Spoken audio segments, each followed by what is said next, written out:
Mafia 3 Definitive Edition, rounding off the Mafia trilogy here on the channel, and this one is also marked as unsupported on Steam Deck. As you can see by the frame time up in the top left, again it does bounce all over the place, and again the keys for any of the actions do not show the correct keys. They will show a generic rectangle, sometimes a question mark, no matter what controller layout you use. So it will take you a bit of guesswork to figure out which button is which in certain situations, but then it does become fairly muscle memory, so it's not too bad. Settings wise, I did dial everything down and actually capped it at 30 frames per second for some of this, which you'll see makes a big difference. And I left VSync off on this one just to try a couple of things, but actually having VSync on and 30 frames per second you'll find is actually the best way to run this.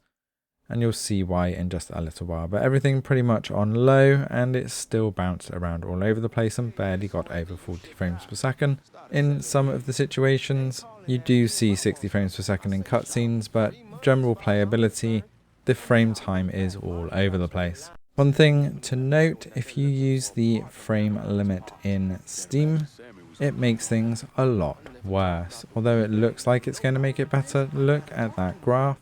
It goes absolutely crazy, just capping at 30 frames per second, but the frame time also almost doubles, which will give you a bit of input latency and a bit more stutter. So use the in-game limiter for the FPS and leave the frame rate in Steam uncapped, and you will get the best experience here.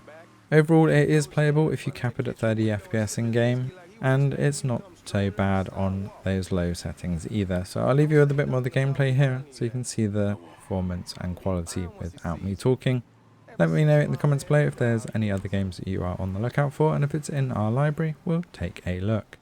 Thanks for watching and enjoy the rest of the video.